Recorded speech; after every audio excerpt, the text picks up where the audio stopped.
நைனா துணையில இன்னைக்கான எபிசோட் என்னன்னு பார்க்கலாம். தான் வீட்டுக்காக சப்போர்ட் பண்ணி நிலா வந்து பேசுறாங்க. அதுவும் இல்லாம சோழன் கிட்ட போயிட்டு தாலிய வாங்கி போட்டுட்டு அங்க சவாலா பேசிட்டு இருக்காங்க. நான் கூட தான் இந்த வீட்ல இருக்கேன். இப்போ என்ன ஆயிடுச்சு? உங்களுக்கு உங்க பொண்ண குடுக்க விருப்பம் இல்லையேன்னா விருப்பம் இல்லன்னு சொல்லுங்க. அத விட்டுட்டு வீட்ட பத்தி கேவலமா பேசிட்டு இருக்கீங்க. இன்னொரு தடவ வீட்ட பத்தி கேவலமா பேசுனீங்கன்னா நடக்கிறதே வேற. நானும் தானே இங்க ஒரு பொண்ணா இருக்கேன். நான் வாழ்ந்துட்டு தானே இருக்கேன் அப்படின்னு சொல்லிட்டு சவால் விடுறாங்க. அடுத்து அவங்க சொல்றாங்க, சோழன நான் கல்யாணம் பண்ணி எத்தனை மாசம் ஆகுது? அதனாலயும் நான் இப்போ வரைக்கும் நான் நல்லா தான் இருக்கேன். என்ன தங்க மாதிரி பார்த்துக்கிறாங்க அப்படின்னு சொல்லிட்டு நிலா சொல்கிறாங்க. நான் வந்து இந்த வீட்டு மருமகளாக சோழனோட ஒய்ஃபாக சொல்கிறேன். நீங்கள் வந்து இன்னொரு தடவை இந்த வீட்டை பற்றி தப்பாக பேசுனீங்கன்னா அப்புறம் நல்லா இருக்காது அப்படின்னு சொல்லிட்டு நிலா சொல்கிறாங்க. இங்கேருந்து தயவு செஞ்சு கிளம்பிடுங்க. அப்படி உங்களுக்கு இந்த வீடு கொடுக்க பிடிக்கலன்னா உங்கள் பொண்ணை ஒழுங்காக பேசி சொல்லி புரிய வச்சு நீங்கள் தான் பார்த்துக்கணும் அப்படின்னு சொல்லிட்டு நிலா சொல்லி அமைச்சிடுறாங்க. அடுத்து உள்ளே வந்ததும் சேரன் என்ன சொல்கிறாங்க, நீங்கள் ஏன்டா அவங்க வீட்டுக்கு போனீங்க? போனதுனால தானேடா இவ்வளோ பிரச்சனை அப்படின்னு சொல்லிட்டு அண்ணா திட்டுறாங்க. நிலாவும் சொல்கிறாங்க, ஆமாம் எதுக்கு போனீங்க? நீங்கள் கூட போயிருக்க மாட்டீங்கன்னு சொல்லிட்டு நம்பிட்டு நான் சேரன் அண்ணாக்கிட்ட நான் எவ்வளோ சப்போர்ட்டாக பேசினேன். ஆனால் நீங்கள் இப்படி போயிட்டு வந்திருக்கீங்க எங்களுக்கு தெரியாமல் அப்படின்னு சொல்லிட்டு நிலா சொல்கிறாங்க.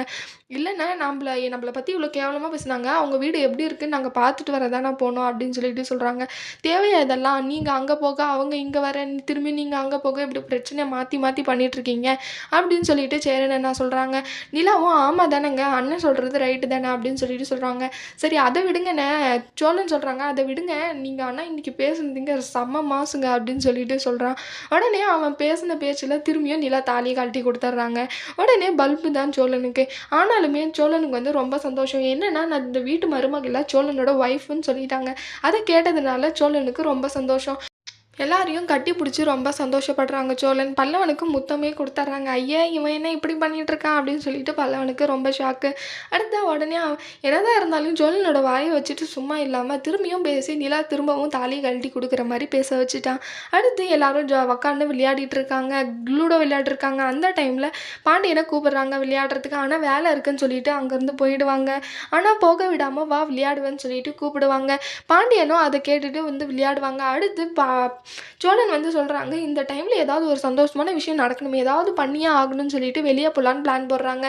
நிலாவை கூப்பிட்டு எல்லாரும் பீச்சுக்கு போகலான்ட்டு சொல்லிட்டு போகிறாங்க. ஆனால் பாண்டியன் வரமாட்டேன், எனக்கு கடையில் வேலை இருக்கே அப்படின்னு சொல்லிட்டு அங்கே போயிடுவாங்க.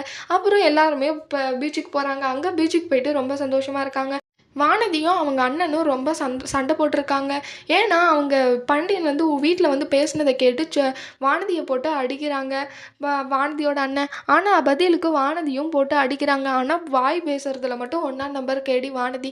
எப்போவுமே வாயை நிறுத்தாமல் திரும்ப திரும்ப வாய் கூட கூட பேசிகிட்டே இருந்திருக்காங்க.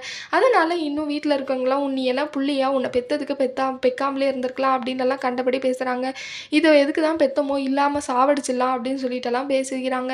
ஆனால் வானதி அதையும் கேட்காம நீ இன்னுமே பாண்டியனை பார்க்கக்கூடாதுன்னு சொல்கிறாங்க. இல்லை ஆனாலும் கேட்காம நான் பார்ப்பேன், அவனை தான் கல்யாணம் பண்ணிப்பேன்னு சொல்லிட்டு சொல்கிறா.